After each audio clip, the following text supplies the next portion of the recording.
Hello friends, welcome to beginners garden. இன்றைக்கி நாம் பார்க்க போகிறது சமித்துகளும் அதன் பயன்களும் அப்படிங்கிறது தான். சமித்துகள்னால் ஒன்றும் இல்லைங்க, மரங்களோட மூலிகை மரங்கள் நிறையா இருக்கும். அதனோட இந்த மாதிரியான குச்சிகள் தான் காஞ்சு தானாக விழுகிறத நீங்கள் எடுத்து வச்சு சேகரித்து வச்சுக்கலாம். இல்லைன்னா நாட்டு மருந்து கடைகளில் இந்த சமித்துகள் கிடைக்கும், வாங்கிக்கலாம். விலை கம்மியாக தான் இருக்கும். நீங்கள் இதில் இந்த மாதிரியான தோபதீபம் வந்து நீங்கள் சூடத்தில் கற்பூரத்தில் பற்ற வச்சு செய்வீங்க. கற்பூரம் ஏற்றி சாமி கும்பிடுவோம். அதில் வந்து இந்த மாதிரியான சமித்துகளையும் நாம் வந்து கலந்து உபயோகிச்சுக்கலாம். இதுக்கு வந்து ஒரு சாம்பிராணி கரண்டி தான் தேவை. இதை நாம் யூஸ் பண்ணும்போது நம்ம மந்திரங்கள் தெரிஞ்ச மந்திரங்களை வந்து வீடியோட ஓட விட்டு நாம் ஒருநிலைப்படுத்தி சாமி கும்பிடலாம். இல்லைன்னா நமக்கு சொல்ல தெரிஞ்ச மந்திரங்கள் வந்து சொல்லலாம். ஒவ்வொரு கிரகங்களுக்கும் ஒவ்வொரு நாளுக்கும் உண்டான சமித்துகள் நிறையா இருக்கின்றன. நான் முதல்ல வந்து எல்லா விதமான சமித்துகளோட பெயர்களையும் சொல்லிடுறேன். இந்த சமித்துகளை யூஸ் பண்ணி நீங்கள் இந்த மாதிரி சாம்பிராணி காட்டும்போது கவனமாக இருக்கணும். பக்கத்தில் தீப்பற்றக்கூடிய பொருட்கள்லாம் எல்லாம் பார்த்துக்குங்க.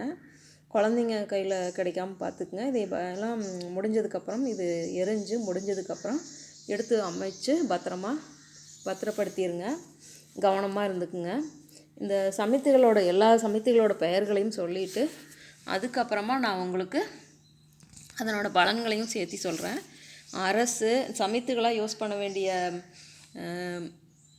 சமித்துகள் எது அப்படின்னா, எந்தெந்த மரக்குச்சிகளை வந்து நம்ம சமித்துகளாக யூஸ் பண்ணலாம் அப்படின்னு பார்த்தீங்கன்னா, அரசு, அருகம்புல், வில்வம், அத்தி, நாயுருவி, எருக்கு, ஆலமரம், நொச்சி, கருங்காலி, வன்னி, புரசு, மாமரம், தாமரை, மாதுளை, வில்வம், வில்வப்பழம், துளசி, சோமவல்லி அல்லது கொடிக்கல்லி. சோமவல்லி கொடிக்கல்லி இரண்டும் ஒரே பெயர் தான். பலாசு ரசம், பலாசு புஷ்பம், பலாசு மலர்கள், தர்ப்பை, மகிழம்பூ, நவதானியம், அருகம்புல், கரும்பு,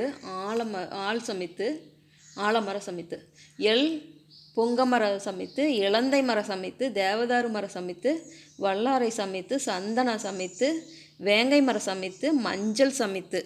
இதெல்லாம் நீங்கள் வரிசையாக எழுதிக்குங்க, கவனமாக வச்சுக்குங்க. இது வந்து ஒவ்வொன்றும் ஒவ்வொரு தெய்வங்களுக்கு உண்டானது. இது ஒவ்வொன்றுக்கும் ஒவ்வொரு பலன் இருக்குது. இதை வந்து நீங்கள் ரெகுலராக சூடம் ஏற்றி தூபதீபம் காட்டும் போதே இதையும் நீங்கள் ஆட் பண்ணி உபயோகப்படுத்திக்கலாம். இந்த புகை வந்து வீட்டில் படுறது வந்து மிக மிக நல்லது. ஒவ்வொன்றுக்கும் ஒவ்வொரு பலன் கிடைக்கும். இப்போ அரசு மரத்துக்கு வந்து அரசாங்க நன்மை ஏற்படும், குருதோஷம் நிவர்த்தியாகும், ஜெயம் ஏற்படும், வெற்றி கிடைக்கும். அருகம்புல் வந்து விஷபயம் நீங்கும், விஷ ஜுரங்கள் இதெல்லாம் வராமல் இருக்கும். வில்வம் செல்வம் சேரும். அத்திமரம் மகப்பேறு ஏற்படும். அத்திமரம் வந்து திருமண தோஷத்தையெல்லாம் கூட நிவர்த்தி பண்ணும், கல்யாணம் ஆகும். நாயுருவி மகாலட்சுமி கடாட்சம் ஏற்படும், அறிவு விருத்தி. எருக்கு எதிரியில்லா நிலை, சூரியனோட வசியம் ஏற்படும். ஆலமரம் புகழ் கிடைக்கும். நொச்சி காரியத்தடை நிவாரணமாகும். கருங்காலி பில்லி சூனியம் அகலும். வன்னி கிரகதோஷத்தை எல்லாம் நிவர்த்தி பண்ணும். வன்னிமர பஸ்பத்தை எடுத்து நெய்யோ இல்லை நல்லெண்ணெயோ கலந்து நெற்றியில் இட்டு நல்லெண்ணெய் கலக்கலாம். ஏன்னா இது வன்னிமரம் வந்து சனி கிரகத்துக்கு உண்டானது தான். அதை நெத்தியில் இட்டுட்டு வெளியெல்லாம் போகும்போதும் வீட்டில் இருக்கும்போது நெத்தியில் வைக்கும்போது அது என்ன பண்ணுன்னா, சகல ஜனவசியம், தேவவசியம், அத்தனை தேவர்களும் மகிழ்வாங்க, இந்த வரம் கொடுப்பாங்க. இந்த வன்னிமர சமயத்தினோட பஸ்பத்தை நாம் நெத்தியில் சூடும்போது. புரசு மர சமித்து குழந்தை பாக்கியம் ஏற்படும், கல்வி சிறக்கும். மாமர சமித்து சர்வ மங்களம் உண்டாகும். தாமரை லக்ஷ்மி சரஸ்வதி அவங்களோட அருள் கிடைக்கும். மாதுளை சமித்து வசீகரம் ஏற்படும். கல்யாணத்துக்கு பொண்ணு பார்க்குற மாப்பிள்ளை பொண்ணுங்க இருந்தாங்கன்னா அவங்க வீட்டில் இந்த மாதுளை குச்சிங்களை போட்டு எரித்தோம்னா அந்த குழந்தைங்க ரொம்ப அழகாக இருப்பாங்க. வில்வம் மகாலட்சுமி, முருகர், சிவன் எல்லோரும் மகிழ்வாங்க, ராஜயோகம் கிட்டும். வில்வ பழம் சக்தி அருள் கிடைக்கும், செல்வம் ஏற்படும். துளசி நாராயணனோட அருள் கிடைக்கும், திருமண தடையெல்லாம் நிவாரணமாகும், திருமணம் கைகூடும். சோமவல்லி அல்லது கொடிக்கல்லி அப்படிங்கிற அந்த சோமவல்லி, அதனோட பெயர் வந்து கொடிக்கல்லி. இது ரெண்டும் ஒன்று தான். சகல நோய் நிவாரணமும் ஏற்படும். அதனோட பால் வந்து சூரிய மந்திரம் சொல்லி சூரியனுக்கு உண்டானது, ஞாயிற்றுக்கிழமை இதை பண்ணலாம். அந்த பாலை வந்து ஸ்டிக்கில் சூரியனுக்கு உண்டான ஏதாவது ஒரு எருக்கோ இல்லை ஏதோ ஒன்றில் போட்டு அந்த ஹோமத்தில் போடும்போது, இந்த மாதிரியான அந்த இதில் போடும்போது, சாம்பிராணியில் போடும்போது சூரிய கடாட்சம் ஏற்படும், காச நோய் தீரும், நோய் நிவாரணம் ஏற்படும். பலாசம் வந்து சந்திரதோஷ நிவாரணமாகும். திங்கட்கிழமை அதை யூஸ் பண்ணலாம். பலாஸ் புஷ்பத்தை யூஸ் பண்ணோம்னா காரிய சித்தி ஏற்படும். ஏதாவது காரிய தடை பண்ணிகிட்டே இருக்குது, எதுக்கு எடுத்தாலும் தடையாக இருக்குன்னா அது அதெல்லாம் நிவாரணமாகும். பலாசை பொழிஞ்சு அதனோட ரசம் எடுத்து அதை யூஸ் பண்ணோம்னா ஹோமத்தில் ஞானம் ஏற்படும், பரபிரம்மஸ்வரூபம் கிடைக்கும். அடுத்தது தர்ப்ப சமித்தை வந்து நம்ம எரித்து அதிலேருந்து வரக்கூடிய பஸ்பத்தை நெய்யோ நல்லெண்ணையோ கலந்து நெத்தியில் சூடும்போது கேதுவுக்கு உண்டானது தர்ப்பை, ஞான விருத்தி ஏற்படும், அறிவு கிடைக்கும், ஞான விருத்தி ஆகும். அதை சூடலாம். அப்புறம் மகிழம் சமித்து வந்து துக்க நிவாரணம். மகிழம்பூ வந்து மகிழ்ச்சி ஏற்படுத்தக்கூடியது.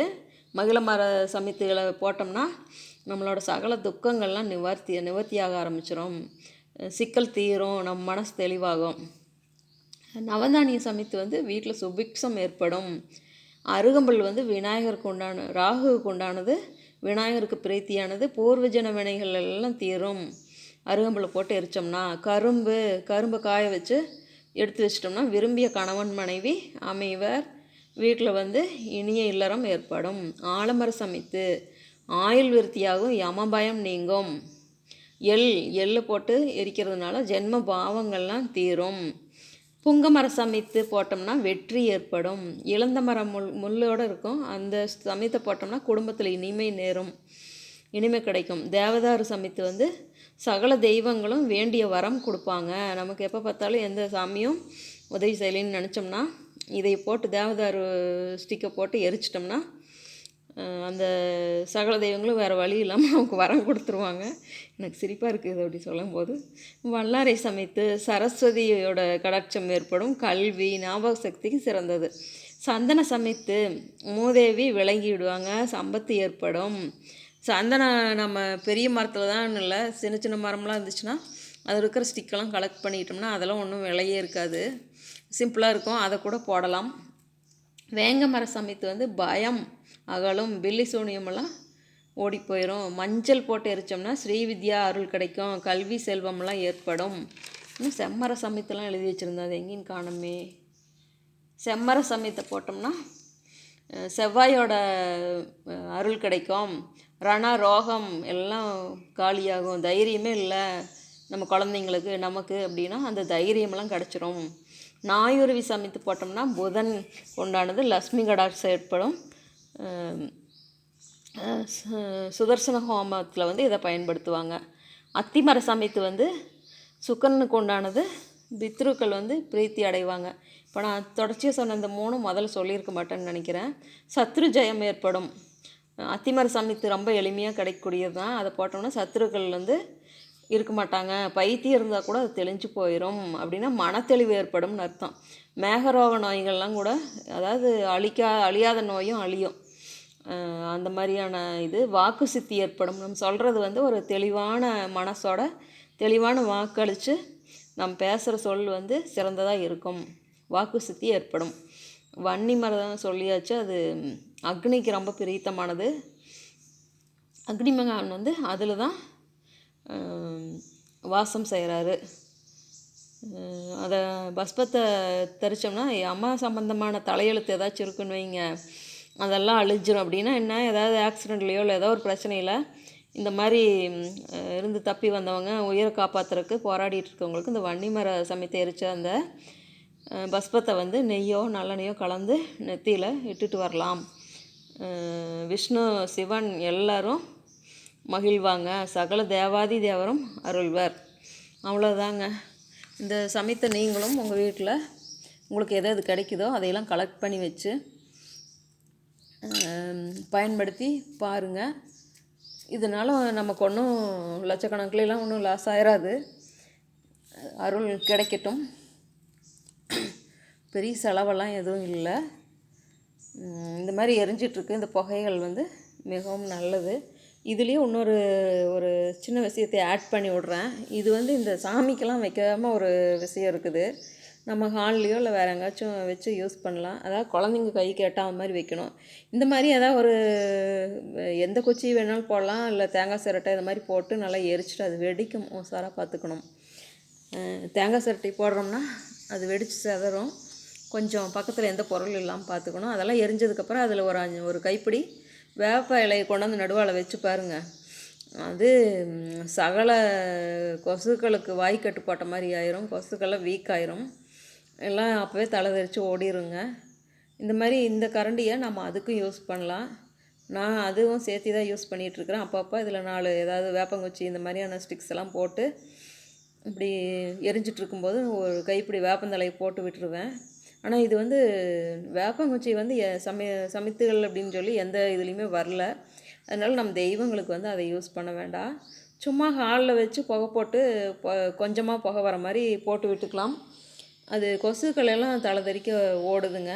நான் நல்லா யூஸ் பண்ணி போட்டு பார்த்துட்டு எங்கள் வீட்டில் நிறையா வெளியில் காலி இடம் இருக்கிறனால தென்னமட்டை போட்டு எரித்து அதில் நிறைய வேப்பந்தழைகளை கொட்டி விட்டு புகை எழுப்பி விட்டுருவேன். கொசுக்கள் ஒரு 3 நாளுக்கு கடிக்காது, எல்லாம் ஓடிடும்.